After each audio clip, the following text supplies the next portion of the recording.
All right, ladies and gentlemen, you are welcome to another great episode on your favorite political talk show, The Truth with Men Jokes.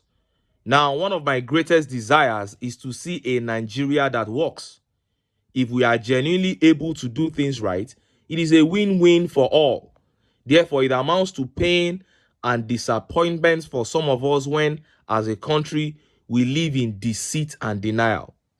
Do you know that 70% of Nigerian youths are unemployed? A whooping 70%. Every day, in every corner of this country, you find young people working extremely hard to survive in an environment and under a government that has given them next to nothing. A leader who appreciates the effort and the plight of the young people of this country will not take certain decisions. You can't be proud of the youths of Nigeria and then you leave them hungry. If you appreciate the talent and the struggles of the Nigerian youth, you cannot buy over 200 SUVs worth 160 million naira each for lawmakers. Build them a car park with 6 billion naira instead of cutting down on the cost of governance. What you are telling the youth with those moves is that laziness pays, because we all know that lawmakers do next to nothing. If you believe in the talent and struggles of the youth and you are proud of them, you won't increase electricity tariffs while they are in darkness, because you know they need electricity to power their small businesses. No government that is proud of youths will continue to take multiple loans, mortgaging the future of the country. TINUBU, after doing all these, came out to say he is proud of the Nigerian youths, and the youths from north, south, east, and west came down heavily on him. Before I show you how he said it and how Nigerian youths reacted, let me quickly talk about a related update. The APC government has completely neglected education in Nigeria. Let me show you the state of a public school in Lagos. Then you won't be surprised that we just recorded the worst JAMB/UTME results in decades. See this video. Okay, so today I'm in Okeafa Secondary School, guys. See the roof of Okeafa Secondary School, junior and senior school. That looks like a roof that they fixed is 1980. Everything done rust like this. See school, see classroom. See classroom of Okeafa Secondary School. See, na bomb blast happened for here. I'll be waiting. Wait, let me enter inside and see. Oh, wow. What exactly happened here? Was it a bomb blast or what? See school. Echo Project 2014. See classroom. See classroom. You should come and see windows of a secondary school. See school environment as it looks like bush. Wow. Wanna see you. See classroom. No window for this one. See classroom window. Wanna see you. Jesus. You saw that. That's a government school in Lagos, looking like a place hit by a war or natural disaster. And this is the kind of disaster that the good leadership of Peter Obi was able to avert for Anambra State. And some people were saying, why didn't he build new schools? Why would you be building new schools when the old ones are many and they are dilapidated? Governance is not about showing off, going to commission projects. It's about doing the right thing. It's a continue from where others have stopped. The APC government have completely neglected education in this country. You saw what was written on one of the windows there, Project 2014. That was the last time they touched that school. Now, look at the breakdown of the JAMB/UTME results that were just released. UTME 2024 in numbers. Total number of candidates, 1,940,000. Total released results, 1,842,464. Withheld results, 64,624. Scored 300 and above, 8,401. Only 8,401 scored over 300. Scored 250 and above, 77,070. Scored below 200, 1,400,000 402,490. Have you seen that? 1.8 million results released and 1.4 million scored below 200. That is 77% of those who wrote JAMB this year scored below 200. It has never been this bad. And it is a combination of several factors, like a tremendous decline in the physical structures of the educational system, e.g. the classrooms like what I just showed you, libraries, teachers training and all.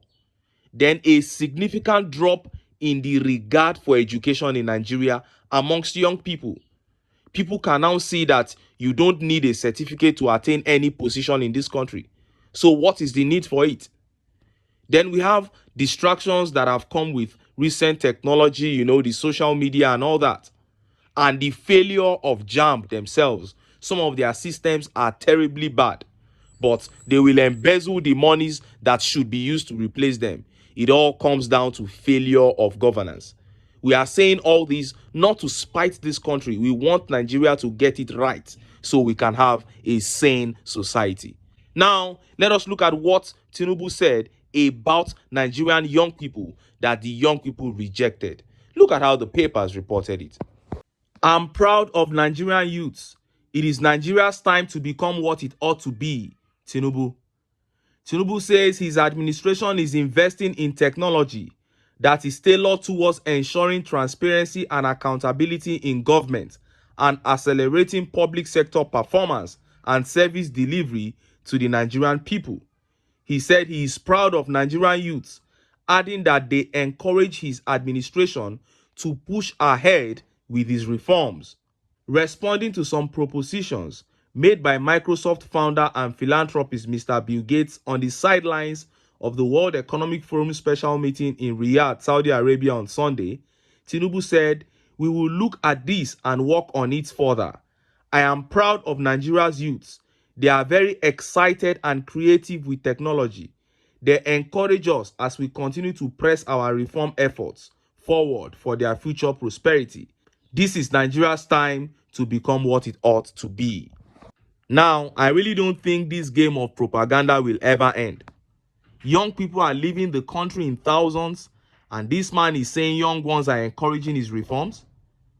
And this is why none of his visits will ever yield any result in terms of foreign investments, because the foreigners he is speaking to have their immigration figures intact. They know that there is no other country in the world losing its best hands to them like Nigeria. But here is TINUBU saying the direct opposite. So if you can look me in the face and lie to me, why should I want to invest in your country? And look at how Mehdi Shehu replied. Proud? Really? Well, 95 million of those youths are facing extreme hunger because they are unemployed with no means of income. You refuse to pay them their N-Power stipend. Some of those youth have been deceived with a student loan scheme whose stringent conditions cannot be met by 90% of the applicants. The same youths are not proud of the way they see their future being compromised and destroyed through the burdens of loan you are shifting on them. Neither are they happy with the way democracy in Nigeria has been reduced to the game of not numbers but that of the highest bidder with propensity for violence. The same youths are not happy with the way and manner they see corruption being selectively, naively, and reluctantly being addressed, but willingly being accommodated and protected depending on those involved. Perhaps you are referring to the youth in France who feel you more than the poor Nigerian youth. A day is coming. And other Nigerians began to react. Al-Hakim here says, time will come when the pushing will come to an end and revolution will take place, and it's going to be very bitter for all of them. Hassan S. Suleiman says, don't worry, sir. He is a one-time president. Oh. And Abdulaziz here says, please, I am not part of those youths, so Biko, don't be proud of me. And Clinton Nelson responded. He said, what are you doing for Nigerian youths to fully develop and utilize their full potential for the benefit of the country? It's not just about talking. What are you doing? What have you done that is not propaganda? What have you put on ground that is not only on the pages of newspaper? And this tweet here says 70% of our youths are unemployed, but you are receiving 3 salaries as president, as senator, as former governor of Lagos State, including other emoluments, as self-appointed minister of petroleum, yet you keep telling us to endure. If this is not greed, then what is it? And this tweet by engineer Awonibiowo Lukman says, Nigerian youths are not proud of you simply because you have mortgaged their future. And just in, the Minister of Power, Mr. Adelabu, was at the National Assembly today to explain the situation in the power sector. And while he was in the building, PHCN struck. They hit them with what the masses have been suffering for days now, according to those living in the FCT. They took light and everywhere went dark. And the minister was just there moping. First of all, the Minister of Power has no business being in that sector. This man is an accountant. But it goes to show how important those who appointed him think the job is. You cannot tell me that if this government really means to solve the problem of electricity, which has been a perennial problem, more like a curse to this country, their best option would be an accountant for that position of Minister of Power. There is no explanation for that at all. You are putting an accountant as Minister of Power. It tells us that it is the taxes, the money, that can come out of that ministry. That is what you are interested in. There are so many competent engineers in this country, even within the ranks of the APC. You ignored all of them and chose an accountant to become Minister of Power. Now look at the situation. This is the worst we have had it in a run of 10 months. And look at how Nigerians reacted. Look at some of the tweet reactions. This tweet by Farmers of Thought says, yet you people say we should pray for this government to succeed. A country that wants to succeed will sack this Minister of Power immediately. You have to first of all ask yourself why he was made minister. If he's already doing their biddings, increasing tariffs, helping to generate more money for them to embezzle, then why would they sack him? And this tweet by Ken Uti says, a power minister that is more interested in tariff increase rather than power stability, is that one a power minister? He is not, my brother.